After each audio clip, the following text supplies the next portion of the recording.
নূহ আলাইহিস সালামকে পিটিয়ে আধা মরা করে অজ্ঞান বানিয়ে জঙ্গলে পাহাড়ের কিনারে নিয়ে ফেলে দিয়ে আসা হতো মরা ভেবে। আবার সেখান থেকে উঠে নূহ আলাইহিস সালাম তারা দিনের দাওয়াতটা দিতেন। নূহ আলাইহিস সালাম বুঝিয়ে দিয়েছিলেন, না মানে মারতে পারো আর হুমকি দিতে পারো, আমি যদি বেঁচে থাকি দিনের দাওয়াত বন্ধ করব না। আমার ভাইরা এবার দেখেন, নূহ আলাইহিস সালাম যখন শত অত্যাচার করার পরেও আবার নতুন করে দাওয়াত দিতে শুরু করলেন, দাওয়াত বন্ধ নাই। এবার কাফের মুশরিকদের পক্ষ থেকে একটা দাবি তোলা হলো, ও নূহ, তুমি মূলত কি চাও? তুমি কি ক্ষমতা চাও? তুমি কি আমাদের মতো সমাজপতি হতে চাও, নাকি টাকা চাও, নাকি গাড়ি বাড়ি নারী চাও? কি চাও তুমি? নূহ আলাইহিস সালাম চমৎকার করে বললেন, ওয়ামা আসআলুকুম আলাইহি মিন আজরিন ইন আজরিয়া ইল্লা আলা রাব্বিল আলামিন। সুবহানাল্লাহ বলেন, আরো আস্তে কোন সুবহানাল্লাহ, আরো জোরে কোন সুবহানাল্লাহ। দেখেন নূহ আলাইহিস সালাম কি বলে, তিনি বলে, শোনো, ওয়ামা আসআলুকুম আলাইহি মিন আজর, আমি তোমাদের কাছ থেকে কোনো প্রতিদান চাই না, আমি ক্ষমতায় যেতে চাই না, আমি তোমাদের সমাজপতি অধিপতি হতে চাই না, আমি তোমাদের মধ্যে সবচেয়ে ধনী হতে চাই না। ও ভাইরা আমার, আমরা যারা কোরআন সুন্নাহর কথা বলি, আমাদেরকে মাঝে মাঝে বলা হয়, আপনারা যে এত বেশি কথা কন, আপনারা কি ক্ষমতায় যাইতে চান? আমাদেরকে বলা হয়। আমি তখন বলি, আসলে না ভাই, আমরা মূলত ক্ষমতায় যেতে চাই না। কোরআনুল কারীম আমার হাতে ভালো করে দেখবেন। ও আমার ভাইরা, ভালো করে বুঝেন, আমরা মূলত আলেমেরা আমরা মূলত ক্ষমতায় যেতে চাই না। আমরা মূলত আওয়ামী লীগের নামায়া বিএনপির ক্ষমতায় তুলতে চাই না, আবার বিএনপির নামায়া জাতীয় পার্টির ক্ষমতায় তুলতে চাই না। আমরা মূলত দলের পালাবদল চাই না, ক্ষমতার পালাবদল চাই না। আমরা মূলত বস্তুত পক্ষে আল্লাহর কোরআন তার এই ক্ষমতায় দেখতে চাই। ক্ষমতার পালাবদল আমরা চাই না। তার কারণ হচ্ছে স্বাধীনতার 52 বছরে ক্ষমতার পালাবদল কম হয় নাই, দলের পালাবদল কম হয় নাই। ক্ষমতার পালাবদল হয়েছে, দলের পালাবদল হয়েছে, কিন্তু মূলত মানুষের ভাগ্যের কোনো পালাবদল হয় নাই। এই জন্য আমরা মূলত চাই সিস্টেমের পালাবদল। তার কারণ হচ্ছে আমরা চাই আমার 56,000 বর্গ মাইলের বাংলাদেশটা যেন কোরআন দিয়ে চলে, আল্লাহর বিধান মতো চলে। আমাদের পাশে যে মসজিদ আছে, এই মসজিদটা চলে সভাপতির আইনে, ইমামের আইনে, নাকি আল্লাহর আইনে? জোরে বলেন, কার আইনে? এই জন্য মাঝে মাঝে কিন্তু আপনি দেখবেন মসজিদে ইমাম পরিবর্তন হয়, নাকি হয় না? ইমাম যখন পরিবর্তন হয়, জোহরের নামাজ আগের ইমাম পড়াতো 4 রাকাত, নতুন ইমাম আয়েশা পড়ায় 2 রাকাত।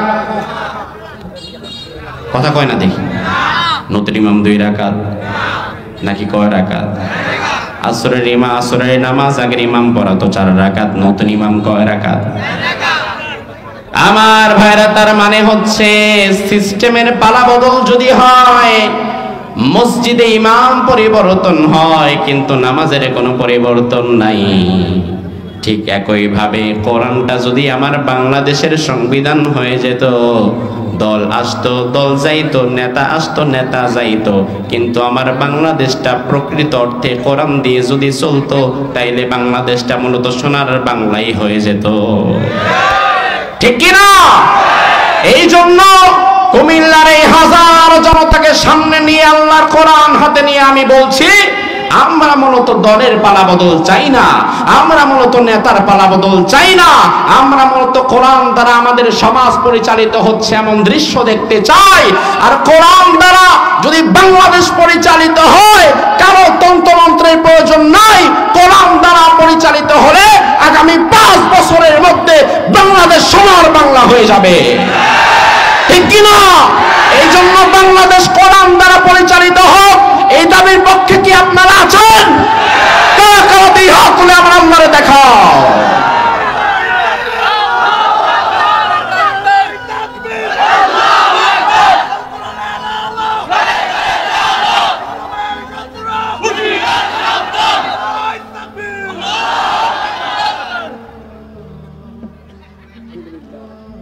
আমার ভাইরা, আমরাও মূলত নূহ আলাইহিস সালামের মতো আপনাদের কাছ থেকে কোনো প্রতিদান আমরা চাই না, আমরা ক্ষমতায় যেতে চাই না। আমরা মূলত আল্লাহ রাব্বুল আলামিনের কোরআনটাকে এই ক্ষমতায় দেখতে চাই, ঠিক না ব্যাঠি? এই দাবি কি শুধুমাত্র হুজুরের একার নাকি আপনাদেরও? এবং আমি মনে করি যদি আপনি নিজেকে মুসলমান দাবি করেন, মুসলমান হিসাবে এই দাবি আপনার ভেতরে থাকা ফরজ, ঠিক কি না? নূহ আলাইহিস সালাম যখন বলল আমি তোমাদের কোনো প্রতিদান চাই না, আমার প্রতিদান আমার আল্লাহ তাআলা দিবেন, তারা নূহ আলাইহিস সালামের কথায় কর্ণপাত না করে নূহ আলাইহিস সালামকে নানাভাবে অত্যাচার করতে লাগলো। অবশেষে দেখতে দেখতে নূহ আলাইহিস সালাম প্রায় 950 বছর দাওয়াত দিয়ে দিলেন। ও মুসলমান, কথা কোন কয়শো বছর? এই যে আপনারা কথা বলছেন কেন ডান দিক থেকে, এই বিষয়গুলো তো খুব ডিস্টার্ব করছে ভাই। এটা তো কোরআনের মাহফিল। আমার ভাইরা কান লাগান, নূহ আলাইহিস সালাম দাওয়াত দিয়েছিল 950 বছর। জোরে কোন কয়শো বছর? 950 বছর দাওয়াত দিয়েছে নূহ আলাইহিস সালাম। আর আপনি আমি দিলাম কয়দিন? নূহ আলাইহিস সালাম তো 950 বছর দাওয়াত দিয়েও হতাশ হয়ে যায় নাই। আমরা 2 দিন দাওয়াত দিয়ে হতাশ হই কেন? নূহ আলাইহিস সালাম তো বারবার আক্রমণের শিকার হয়েও হতাশ হয়ে যায় নাই। আমরা 2-4 দিনের রিমান্ডার জেলের ভয়ে ভয়ে পেয়ে যাই কেন? বরং নূহ আলাইহিস সালাম 950 বছর দাওয়াত দেওয়ার পরে মাত্র তার অনুসারীর সংখ্যা দাঁড়িয়েছিল 80 জন। তার মানে বুঝেন, দাওয়াতের পরিমাণ অনেক বেশি, সেই তুলনায় উম্মত পাওয়া গেছে অতি অল্প। এখান থেকে আমাদের দিনের দায়ী যারা হবে তাদেরকে একটা শিক্ষা নিতে হবে। দিনের দায়ী যারা হবে, যারা আল্লাহর পথে মানুষকে ডাকবে, তাদেরকে ভেঙে পড়লে চলবে না। এত ওয়াজ করলাম, এত দাওয়াত দিলাম, জাতি তো আমার কথা বুঝলো না, আমার কথা মানলো না, জাতি তো দিনের পথে হেদায়েতের পথে আসলো না, এই কথাটা চিন্তা করে ভেঙে পড়লে চলবে না। বরং যারা কোরআনের কথা বলবে, যারা দিনের কথা বলবে, তাদেরকে নবী নূহের মতো করে চিন্তা করতে হবে। কারণ দাওয়াত দেওয়ার দায়িত্ব আমার, হেদায়েতের দায়িত্ব তো আমার না, ঠিক কি না? কথা বুঝেন? যারা কোরআন সুন্নাহর কথা বলে, যারা কোরআন সুন্নাহর দিকে মানুষকে ডাকে, তাদেরকে হওয়া লাগবে মসজিদের মুয়াজ্জিনের মতো। জোরে কোন কার মতো?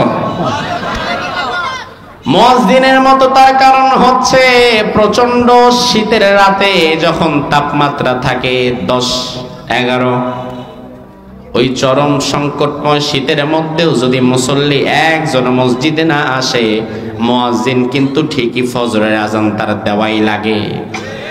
নাকি মুয়াজ্জিনের আজান মাফ? কথা কন না ভাই, কষ্ট হচ্ছে? তাহলে জবাব দিবেন। যদি প্রচন্ড শীতের রাতে মুসল্লি একজনও মসজিদে না আসে, মুয়াজ্জিনের আজান দেওয়াই লাগে, মুয়াজ্জিনের আজান কিন্তু মাফ হবে? হ্যাঁ, এবার মুয়াজ্জিন যখন আজান দেয়, আজান দেওয়ার পরে দেখা গেল নামাজের সময় চলে যাচ্ছে, মুসল্লি কেউ আসে না, তখন মুয়াজ্জিনের দায়িত্ব হচ্ছে মুয়াজ্জিন আর ইমাম 2 জন মিলা একাই নামাজ পড়ে ফেলবে। কেউ না আসলে না আসুক, সেটা তাদের দেখার বিষয় না। আল্লাহ রাব্বুল আলামিন মুয়াজ্জিনকে ধরবে না, ও মুয়াজ্জিন তুমি আজান দেওয়ার পরে মসজিদে মুসল্লি আসলো না কেন, এই কথা আল্লাহ বলবে না। তবে মুয়াজ্জিন যদি চিন্তা করে আল্লাহ প্রচন্ড শীত, মুসল্লি তো আসবে না জানা কথা, হুদাহুদি আজান দেওয়ার দরকার কি, আমার নামাজ আমি পড়ে চলে যাই, আল্লাহ কিন্তু মুয়াজ্জিনকে প্রশ্ন করবে, ও মুয়াজ্জিন তুমি আজান কেন দিলা না? ঠিক কি না? ঠিক বাংলাদেশে যদি কোরআনের আইন প্রতিষ্ঠা না হয়, আল্লাহ আমারে ধরবে না যে কেন প্রতিষ্ঠা হইল না, কারণ আমি তো ক্ষমতায় যাইতেই পারি নাই। কিন্তু আমি যদি কোরআনের আইনের পক্ষে না থাকি, তাইলে আল্লাহ ধরবে, ও তাকি, ও বক্তা, ও হুজুর, ও খতিব, কোরআনের আইন প্রতিষ্ঠার জন্য কেন তুমি কথা বললা না? ও ভাই আমার, এই জন্য আমাদের মুয়াজ্জিনের মতো করে ভাবতে হবে, আমাদেরকে আমাদের দিনের কথা বলতেই হবে, আমাদেরকে আমাদের দিনের দাওয়াত দেওয়াই লাগবে। এতে যদি কেউ দিনের পক্ষে না আসে তাও আমাদেরকে দিনের দাওয়াত দিয়ে যেতেই হবে।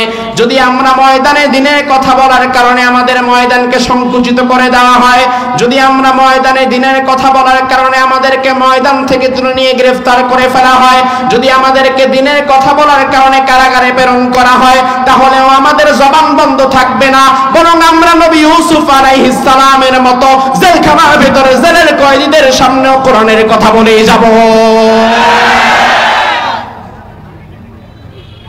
দায়ী থাকবে যেখানে, দাওয়াত চলবে সেখানে, ঠিক না ঠিক? আমরা যদি বাহিরে থাকি বাইরে দাওয়াত চলবে, আমরা যদি ভেতরে যাই ভেতরে দাওয়াত চলবে। এমনকি ফাঁসি যদি আমাদেরকে দিয়ে দাও, ফাঁসির আগ মুহূর্তে জল্লাদের কানের কাছেও আমরা দিনের কথা বলেই যাব। দায় যেখানেই থাকবে দিনের কথা সেখানেই চলবে। অবশেষে নূহ আলাইহিস সালাম তিনি দেখলেন, আয় আল্লাহ, এত বছর দাওয়াত দিলাম, আমার দাওয়াত কেউ গ্রহণ করলো না। নূহ আলাইহিস সালাম এবার তখন আল্লাহর দরবারে বদদুয়া করলো উম্মতের জন্য, কারণ আর কোনো উপায় নাই। নূহ আলাইহিস সালাম কি বলল? কোরআনুল কারীমে আল্লাহ তুলে দিয়েছেন,